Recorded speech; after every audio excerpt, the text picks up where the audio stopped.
ሰላም ጤና ይስጥልኝ። የዕለቱን ዜናዎች ይዤላችሁ መጥቻለሁ። አብራችሁን ቆዩ። የቀድሞ የሜቴክ ዋና ስራ አስኪያጅ ጄኔራል ክንፈ ዳኘው ዛሬ ከመቀሌ ኤፍኤም ጋር ባደረጉት ቃለ ምልልስ የትግራይ ሕዝብ ለ17 ዓመት ባደረገው የትጥቅ ትግል የጸራ ግብ እንደነበረውም ጠቅሰው ግቡን ለማሳካት ግልጽ አቅጣጫ፣ ስልትና አደረጃጀት ማስቀመጡን አውስተዋል። በትግሉም ወቅት የተለያዩ አይነት ስልት ይጠቀም እንደነበረም ጠቅሰው ከደርግ መንግስት ጋር የተደረገውን ትግል ትልቅ ደረጃ የደረሰው በትግራይና ኤርትራውያን ጥምረት መሆኑን ገልጸዋል። የትግራይና ኤርትራውያን ህዝቦችም በምንም ሊቀየር የማይችል ማንነት፣ ታሪክና አንድነትም ያላቸው ናቸው ያሉት ጄኔራል ክንፈ በሁለቱም ወገኖች መካከል የተፈጠረው ልዩነት ጊዜያዊ አድርገው ገልጸውታል። ጨምረውም ከኤርትራ ህዝብ ወይም ከሻቢያ ጋር ያለውን ፖለቲካ፣ ማህበራዊ ግንኙነት ለመመለስ ለሚደረገው ግንኙነት የሶስተኛ ወገን ፈቃድም አያስፈልግም። የኤርትራና የትግራይ ህዝቦች ፈቃደኝነታቸው ብቻ ይበቃል በማለትም አስረድተዋል። ቅዱስ ሲኖዶስ ስለ ቲክቶከሮች የመጨረሻ ማስጠንቀቂያ ሰጠ። በሀገር ውስጥና በውጭ ሀገር የሚኖሩ በግልና በቡድን ተደራጅተው ማህበራዊ ሚዲያዎችን በመክፈት ከሃይማኖት ስነ ምግባር ወጣ ባለ መልኩ የቤተ ክርስቲያናችን ልዕልናን የቅዱስ ሲኖዶስ ክብር የሚጋፉ አባቶችና የአገልጋዮችን ተልእኮ የሚያደናቅፍ ያልተገባ መሰረት የሌለው መግለጫ የሚያሰራጩ አካላት እንዲታረሙ ቅዱስ ሲኖዶሱ ለአንዴና ለመጨረሻ ጊዜ በጥብቅ አሳስቧል። የ2.3 ተነገረ። የገንዘብ ሚኒስቴር ኢትዮጵያ ያለባት የብድር መጠን በተመለከተ የወጡ የተሳሳቱ ዘገባዎችን አስተባብሏል። ሚኒስተሩ እንደገለጸው እንደ አውሮፓውያን አቆጣጠር እስከ 2024 መጨረሻ ድረስ የኢትዮጵያ የውጭ ብድር መጠን የመንግስት ልማት ድርጅቶችን ጨምሮ 31.6 ቢሊዮን የአሜሪካ ዶላር ሲሆን የሀገር ውስጥም ብድር ክምችት ደግሞ 2.3 ትሪሊዮን ብር ይደርሳል ተብሏል። ባለፈው ሳምንት በኢትዮጵያ ኢኮኖሚክስ ማህበር የወጣው ሪፖርት በማጣቀስ እያንዳንዱ ኢትዮጵያ ያለበት የውጭ ዕዳ መጠን $575 መድረሱን ተነገረ በሚል ርዕስ የወጣው ዘገባ ላይ ግርፈቶች እንዳሉ የገንዘብ ሚኒስቴርም ገልጿል። ዘገባው ኢትዮጵያ እንደ አውሮፓውያን አቆጣጠር እስከ 2023 ድረስ የነበራት የውጭ ዕዳ መጠን $28.5 ቢሊዮን ሆኖ ሳለ 62.5 ቢሊዮን ዶላር በማለት ማቅረቡ የተሳሳተ መሆኑን ሚኒስተሩ አብራርተዋል። ሚኒስተሩ ባወጣው መግለጫ የኢትዮጵያ የውጭ ብድር በአብዛኛው የተጠራቀመው ውርስ ዕዳ ሌጋሲ ዴብስ በመሆኑም ጠቁሟል። መንግስት ባለፉት 7 ዓመታት ይህንን የክፍያ ጫና ለመቀነስ ጥረቶች ሲያደርግ መቆየቱንም አስታውሷል። በትራፊክ አደጋ የሰባት ሰዎች ህይወት አለፈ። በደቡብ ጎንደር ዞን ይንፋቅ ንጹህ ፖሊስ ጣቢያ በደረሰ የትራፊክ አደጋ የሰባት ሰዎች ህይወት አለፈ። አደጋ የደረሰ 18 ሰዎችን አሳፍሮ ሲጓዝ ከጎንደር ወደ ባህር ዳር የሚገኝ አነስተኛ የህዝብ ማመላለሻ ተሽከርካሪ ልዩ ቦታውን አምባ ፋብሪካ ተብሎ በሚጠራው አካባቢ ከቆመ ኤፍኤስአር ጋር የጭነት መኪና ጋር ተጋጭቶ መገልበጡ ነው ተብሏል። በአደጋው ተሽከርካሪውን ጨምሮ 7 ሰዎች ህይወት ማለፉን የይንፋቅ ንዑስ ፖሊስ ጣቢያ የመንገድ ትራፊክ ተቆጣጣሪ ዋና ሳጅን ዋና ሳጅን ያለው ሞቷል። በተጨማሪም 7 ከባድና ቀላል ጉዳት የደረሰባቸው ሰዎች የአካባቢውን ህዝብ በማስተባበር አዲስ ዘመን ሆስፒታል መወሰዳቸውን ገልጸዋል። አደጋው የደረሰው ከተፈቀደ የፍጥነት ወሰን በላይ ማሽከርከር መሆኑን ያነሱት ዋና ሳጅን ያለው አሽከርካሪዎች ህግና ስነ ስርዓትን አክብረው በማሽከርከር በሰው ህይወትና ንብረት ላይ የሚደርሰውን አደጋ መከላከል እንደሚገባቸው አስታውቀው መልእክታቸውን አስተላልፈዋል።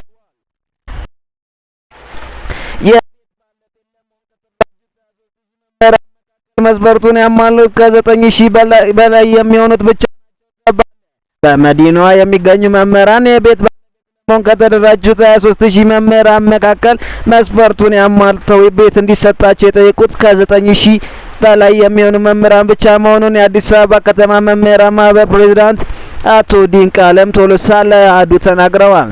ከዚህ በፊት ከ2015 ዓመተ ምህረት ጀምሮ የማደራጀት ስራ ሲከናወን የነበረ ሲሆን በዚህም እስካሁን 30 በመቶ ያህሉ እንዲቆጥቡ በመቶ በብድር ለማሟላት በሂደት ላይ እንደነበር አሁን እንደ አዲስ በወጣው መመሪያ የመንግስት ሰራተኞች 25 በመቶ በመቆጠብ የኢትዮጵያ ንግድ ባንክና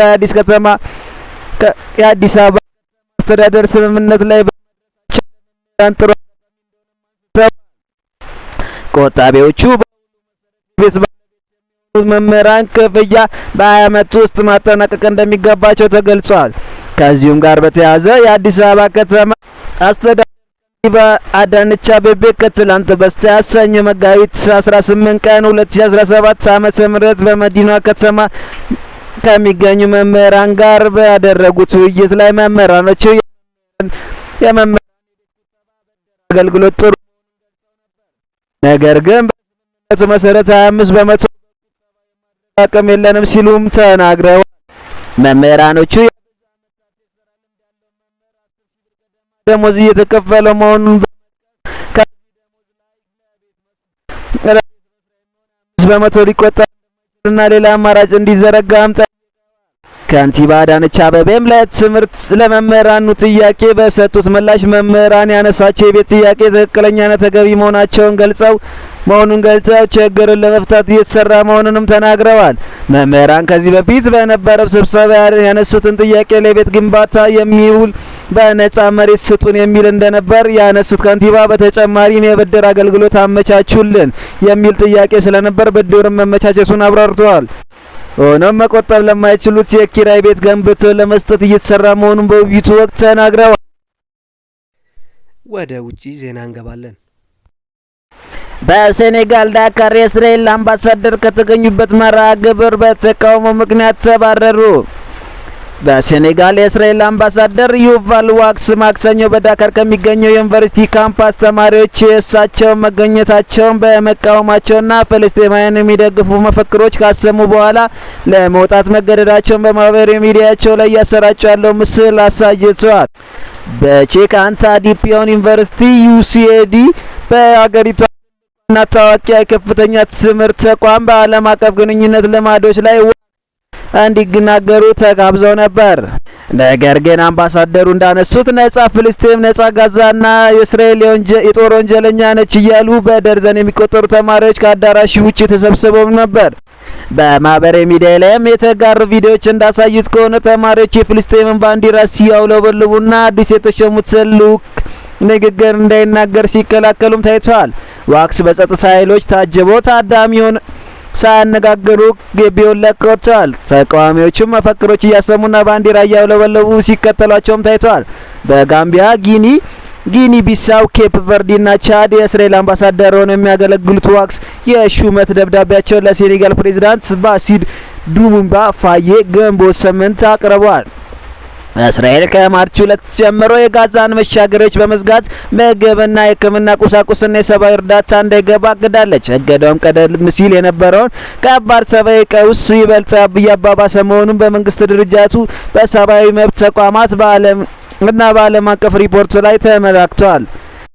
ዓለም አቀፍ የተኩስ አቁም ጥሪን ውድቅ በማድረግ የእስራኤል ጦር ከጥቅምት 2023 ጀምሮ በጋዛ ላይ አሰቃቂ ጥቃቱን ቀጥሏል። በዚህም ከ54000 በላይ ፍልስጤማውያን አብዛኞቹ ሴቶችና ህጻናቶች ተገድለዋል። ባለፈው ኅዳር የዓለም አቀፉ የወንጀሎች ፍርድ ቤት የእስራኤል ጠቅላይ ሚኒስትር ቤንያሚን ኔታንያሁና የቀድሞ የመከላከያ ሚኒስትር ዮአቭ ጋላንን በጋዛ በፈጸሙት የጦር ወንጀልና በሰብአዊነት ላይ ወንጀሎችን የእስር ማዘዣ አውጥታለች። እስራኤል በጋዛ በሲቪሎች ላይ በፈጸመችው የጦር ወንጀል በዓለም አቀፍ ፍርድ ቤት የዘር ማጥፋት ወንጀል ክስ ቀርቦባታል። በኮሌራ በሽታ ሱዳን ለጤና ቀውስ ለመጋለጥ አፋፍ ላይ መሆኗን ተገለጸ። ዓለም አቀፍ የነፍስ አድን ኮሚቴ አይአርሲ በጦርነት እየተጠናጠች ያለችውን ሱዳን በኮሌራና በሌሎች በሽታዎች መቀስቀስ የህብረተሰብ ጤና አደጋ ውስጥ ለመግባት ጫፍ ላይ ናት ብለዋል። በአንድ ሳምንት ብቻ 172 ሰዎች በኮሌራ በሽታ ህይወታቸው ማለፉን የሱዳን ጤና ሚኒስቴር ያሳወቀ አዳዲስ ኬዞችን በካርቱም ግዛት መመዝገባቸውን ገልጸዋል። የሱዳን ሐኪሞች የድሮን ጥቃት በውሃ ማጣሪያ ጣቢያዎች ኃይል እንዲቋረጥ ማድረጉን ለሀገሪቷ ውስጥ መገናኛ ብዙሃን ተናግረዋል። ይህም ሰዎች ንጹህ ያለ ውሃ እንዲጠቀሙ ምርጫ ሰጥቷል ብለዋል።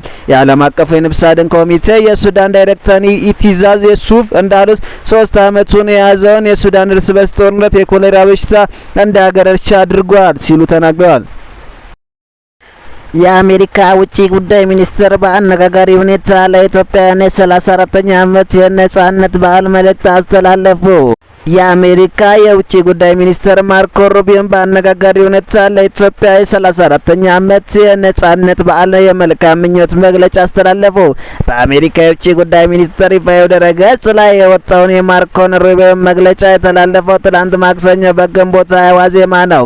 ቢቢሲ በጉዳዩ ላይ በአዲስ አበባ ከሚገኘው የአሜሪካ ኤምባሲ ማብራሪያ ለማግኘት ያደረገው ጥረት ምላሽ ባያገኝም ከጥቂት ሰዓት በኋላ በይፋዊ ገጹ ላይ የወጣውን ጽሑፍ መነሳቱን ቢቢሲ ተመላክቷል። በፕሬዝዳንት ዶናልድ ትራምፕ አስተዳደር ውጭ ጉዳይ ሚኒስትር የሆኑት ሩቢዮ ማክሰኞ ግንቦት 19 2017 ዓ.ም ያወጡት መግለጫ ኢትዮጵያ ብሔራዊ ቀን የሚል ስያሜ የያዘ ነው። የውጭ ጉዳይ ሚኒስትሩ በመግለጫቸው በዩናይትድ ስቴትስ ኦፍ አሜሪካ ስም ለ34ኛ የ34ኛ ዓመት የነጻነት ክብረ በዓል የእንኳን አደረሳችሁ መልካም ምኞቴን አቀርባለሁ ብለዋል። አሜሪካ የተማሪዎችን ቪዛ በጊዜያዊነት አገደች። የፕሬዝዳንት ትራምፕ አስተዳደር በውጭ ሀገር የሚገኙ የአሜሪካ ኤምባሲዎች ለተማሪዎች የቪዛ ቀጠሮ እንዳይሰጡ ትዕዛዝ አስተላልፈዋል። በውጭ ጉዳይ ሚኒስትር ማርኮ ሩቢዮ ለአምባሳደር የተላከው መልእክት ተጨማሪ ማብራሪያ እስኪሰጥ በጊዜያዊነት ይቁም የሚል ይዘትም ሰፍሮበታል። በጋዛ የተራበን የህዝብ ማዕበል የረድኤት ድርጅት አዲስ የእርዳታ ማከፋፈያ ጣቢያን ጥሶ ገባ። በጋዛ በሺዎች የሚቆጠሩ ፍልስጤማውያንና በአሜሪካና በእስራኤል በሚደገፍ የረድኤት ድርጅት እርዳታ ማከፋፈያ ስራ በጀመረ በሁለተኛ ቀኑ አጨናንቀውታል። ተንቀሳቃሽ ምስሉ በደቡባዊ ራፋ የተሰበሰበውን ህዝባዊ የጋዛ ሂማኒቴሪያን ፋውንዴሽን ቅጥር ግቢ ውስጥ ሰው በወደቀ አጥር ሲርመሰመሱ አሳይተዋል። ረድኤት ድርጅቱ እንዳለው እርዳታ ለማግኘት የወጡ ሰዎች ብዛት ያላቸው በመሆናቸው የቡድን አባላት ለቅጽበት ወደ ኃላፊነት አፈግፍገው ነበር። የእስራኤል ጦርነት በአቅራቢ የነበሩ ወታደሮች የማስጠንቀቂያ ጥይት መተኮሳቸውን ተነግሯል። በታጠቁ የአሜሪካ ደህንነት ቅጥረኞች የሚታጀበው ድርጅቱ የመንግስታቱን ድርጅት በማለፍ በጋዛ በዋናነት የእርዳታ አቅራቢ ለመሆንም አልመዋል። ፑቲን ወደ ቻይና የሩሲያ ጦርነት ድል ያቀኑ ነው። ቻይና ጃፓን እጅ የሰጠችበት ሞር ከሌሎች ሀገራት ድል ቀን አድርጋ ታስባለች። ፕሬዝዳንት ፑቲን በ1945 ሁለተኛው የዓለም ጦርነት የተጠናቀቀበት 80ኛ ዓመት የድል በዓል ከሺ ጂንፒንግ ጋር በድጋሚ ቻይና ላይ ያከብራል። ቤጂንግ ቶኪዮ የተሸነፈችበት ከሞስኮ የድል በዓል በወራት ልዩነት መስከረምን የድል በዓል የምታስብ ይታወቃል። የሩሲያ ብሔራዊ ደህንነት ምክር ቤት ኃላፊ ሰርጌይ ሺ ወደ ሞስኮ እንደሚመጡት ሁሉ ፑቲንም ወደ ቤጂንግ ለድል በዓሉ ያቀናሉም ብለዋል። ሞስኮ የፈረንጆቹ ግንቦት 9 የድል በዓሏን አድርጋ ስታከብር ቤጂንግ ጃፓን ተሸንፋ የሁለተኛ ዓለም ጦርነት በኤዥያ ምድር የተጠናቀቀበትን መስከረም 3 የድል በዓል አድርጋ ታከብራለች። የቻይናና የሩሲያ የጠበቀ ትስስር የሚያሳይ ጉብኝትም ይሆናል ተብሎ ይጠበቃል። የፑቲን ጉዞ አገራቱ በስትራቴጂ ጉዳዮች ላይ አብረው በአንድ መድረክ በመሰለፍ የዓለም ፖለቲካ ለመቃኘት በመስራት ላይ መሆናቸውንም አስታውቀዋል። ቤጂንግም ሞስኮ ገደብ የለሽ አጋርነት በመመስረት ሁለትዮሽ ግንኙነት ሳጠናክረው መቀጠላቸውም ይታወሳል ሲል የዘገበው አርቲ ነው።